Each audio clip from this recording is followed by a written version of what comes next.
ஒரு பக்கம் சிறுதானியங்கள் மாதிரி ஹெல்தியா சாப்பிடணும்னு நம்ம மனசு சொல்லும். ஆனா இன்னொரு பக்கம் நல்ல டேஸ்டா இருக்கிற ஜங்க் ஃபுட் நம்மள இங்க வான்னு கூப்பிடும். இந்த ரெண்டுக்கும் நடுவுல மாட்டிக்கிட்டு நாம படுற பாடு இருக்கே, நம்மள நிறைய பேருக்கு இந்த அனுபவம் கண்டிப்பா இருக்கும். இந்த சாப்பாட்டு பழக்கத்தை மாத்தியே ஆகணும்னு மன உறுதியோட ஆரம்பிச்சு, ஆனா கடைசியில தோத்து போன மாதிரி ரொம்ப சோர்வா ஃபீல் பண்ணிருக்கீங்களா? நீங்க மட்டும் இல்ல, நிறைய பேர் இப்படிதான் உணர்றாங்க.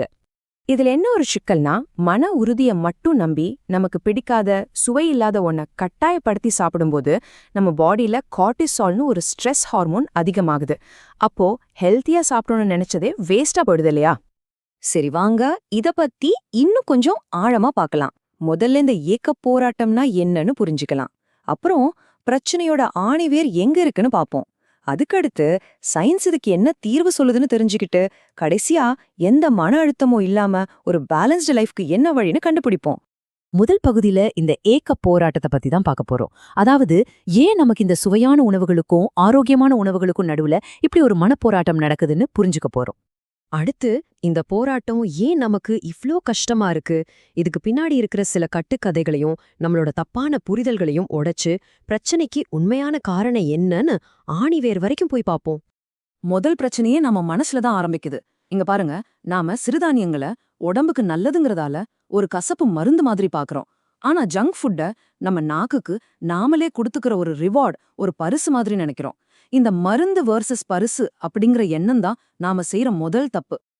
அடுத்து நம்மள பல பேர் நம்புற ஒரு கட்டுக்கதை, ஹெல்தியான சாப்பாடுனா அதுல டேஸ்டே இருக்காது, சப்புன்னு தான் இருக்கும்னு நாமெல்லாம் முடிவு பண்ணிடுறோம். ஆனா அது சுத்தமா உண்மையே இல்ல. நம்ம மன உறுதிய பத்தியும் நம்ம ரொம்ப தப்பா புரிஞ்சு வச்சிருக்கோம். இந்த ஸ்லைட்ல இருக்கிற பேட்டரி உதாரணம் இத ரொம்ப அழகா சொல்லுது. பாருங்க, நம்ம வில் பவர், அதாவது மன உறுதிங்கிறது ஒரு தீர்ந்து போகாத சக்தி கிடையாது. அது ஒரு பேட்டரி மாதிரி.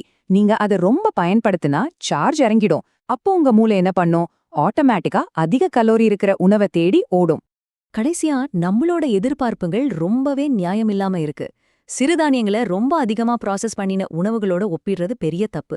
வரகு அரிசியில போய் பொன்னி அரிசி மாதிரி டேஸ்ட் இருக்கணும்னு நினைச்சா எப்படி? இல்ல சிறுதானிய பிஸ்கெட்ல மைதா பிஸ்கெட் மாதிரி செம ஸ்வீட்டா இருக்கணும்னு எதிர்பார்த்தா ஏமாத்திரம் தானே மிஞ்சும். சரி, இவ்ளோ நேரம் பிரச்சனைய பத்தி பார்த்தோம். இப்போ நல்ல விஷயத்துக்கு வருவோம். அறிவியல் நம்மளோட இந்த ஏக்கத்துக்கான காரணத்தை சொல்றது மட்டும் இல்லாம இத சமாளிக்க சில பிராக்டிக்கலான வழிகளையும் சொல்லிக் கொடுக்குது. முதல்ல பிளிஸ் பாயிண்ட் அப்படிங்கிற ஒரு விஷயத்த நாம தெரிஞ்சுக்கணும். இது பெரிய பெரிய உணவு கம்பெனிகள் அவங்க பொருளை நம்மள திரும்ப திரும்ப வாங்க வைக்க பயன்படுத்துற ஒரு டெக்னிக்.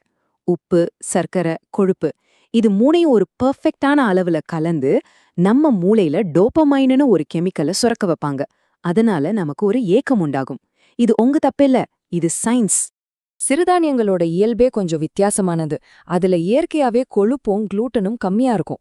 அதனால தான் அது சரியா சமைக்கலைன்னா அது கொஞ்சம் ட்ரையா இல்லனா கடினமா இருக்கிற மாதிரி நமக்கு தோணுது. ஆனா கவலைப்படாதீங்க, சிம்பிளான சமையல் அறிவியலை வச்சு இத சூப்பரா மாத்திரலாம். எங்க இருக்கிற 3 ஸ்டெப்ஸ் பாருங்க. 1, நெய், நல்லெண்ணெய், தேங்காய் பால் மாதிரி நல்ல கொழுப்பை சேர்க்கும்போது அந்த வரட்டுத்தன்மை போயிடும். 2, இட்லி, தோசைக்கு புளிக்க வைக்கும்போது அதுல இயற்கையாவே ஒரு உமாமி டேஸ்ட் வந்துடும். 3, சிறுதானியங்களை நல்ல மசாலா போட்ட குழம்பு கூட்டோட சேர்த்து சாப்பிட்டு பாருங்க, டேஸ்ட் சும்மா அள்ளும். சரி, அறிவியலை பார்த்துட்டோம். ஆனா சயின்ஸ் மட்டும் பத்தாது, நம்ம மனநிலையும் மாறணும். இந்த மாற்றங்களை எப்படி நிரந்தரமா சந்தோஷமா நம்ம வாழ்க்கையில கொண்டு வர்றது, அதுக்கான மெய்ஞானத்தை பத்தி இப்ப பாப்போம். இந்த ஒரு வரிய நல்லா மனசுல வச்சுக்கோங்க. நாம சாப்பாட்ட பாக்குற பார்வையே மாற்ற ஒரு பவர்ஃபுல்லான மெசேஜ் இது. உணவுங்கிறது ஒரு தண்டனை கிடையாது, அது நம்ம பத்திரமா வளர்க்க வேண்டிய ஒரு உறவு. இது ரொம்ப முக்கியமான ஒரு விஷயம். ஒரு சாப்பாடு உங்களுக்கு மன அழுத்தத்தை கொடுத்துக்கிட்டே இருந்துச்சுன்னா, அதுல எவ்வளோதான் சத்து இருந்தாலும் சரி, அது உங்களுக்கு உண்மையிலேயே ஆரோக்கியமான உணவு இல்லைன்னு நாம புரிஞ்சுக்கணும். நம்ம மனநலன்தான் முக்கியம். எந்த ஒரு மாற்றத்தையும் ஒரே நாள்ல திணிக்க கூடாது, அது வேலைக்கு ஆகாது. இந்த ஸ்லைட்ல காட்டுற மாதிரி கொஞ்சம் கொஞ்சமா தான் உள்ள கொண்டு வரணும். உதாரணத்துக்கு, தோசை மாவுல 50% அரிசி, 50% குதிரவாளி சிறுதானியம்னு கலந்து ஆரம்பிக்கலாம். இப்படி செய்யும்போது உங்க உடம்புக்கும் சரி, உங்க நாக்குக்கும் சரி, எந்த அதிர்ச்சியும் இருக்காது. மெதுவா பழகிடும். கடைசியா சமநிலைக்கான ஒரு சூப்பர் டிப். உங்களுக்கு பிரியாணி சாப்பிடணும்னு ஆசையா இருக்கா? தாராளமா சாப்பிடுங்க. ஆனா சாப்பிடும்போது ஐயோ இதை சாப்பிடுறோமேனு எந்த குற்ற உணர்ச்சியும் இல்லாம நல்லா ரசிச்சு ருசிச்சு சாப்பிடுங்க. அந்த குற்ற உணர்ச்சி தான் உங்க மன அழுத்தத்தை அதிகமாக்கும். நீங்க ரசிச்சு சாப்பிடும்போது உங்களுக்கே தெரியாம சரியான அளவுல நீங்க நிறுத்திடுவீங்க. ஆக மொத்தத்துல நாம பார்க்க வேண்டிய இறுதி பார்வை இதுதான். மன உறுதியோட சண்டை போடுறத விட்டுட்டு அறிவையும் புரிதலையும் வச்சு நம்ம உணவு பழக்கத்துக்கு ஒரு புது வழியை உருவாக்கணும். இந்த ஒரு டேபிள் நம்ம மனநிலையில நடக்க வேண்டிய மொத்த மாற்றத்தையும் அழகா சுருக்கமா காட்டுது. உணவ மருந்து வர்சஸ் பரிசுன்னு பார்க்காம அதை ஒரு உறவா பார்க்க ஆரம்பிக்கணும்.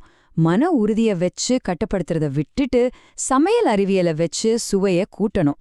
இந்த புதிய அணுகுமுறை மன அழுத்தம் இல்லாத ஒரு ஆரோக்கியமான வாழ்க்கைக்கு கண்டிப்பா வழிகாட்டும். கடைசியா உங்களை நீங்களே கேட்டுக்க வேண்டிய ஒரே கேள்வி இதுதான். நீங்க உங்க சாப்பாட்டோட சண்டை போட்டுக்கிட்டு இருக்கீங்களா, இல்ல அதோட ஒரு ஆழமான ஆரோக்கியமான உறவை வளர்த்துக்கிட்டு இருக்கீங்களா? இந்த கேள்விக்கான பதில் உங்க கையில தான் இருக்கு. யோசிச்சு பாருங்க.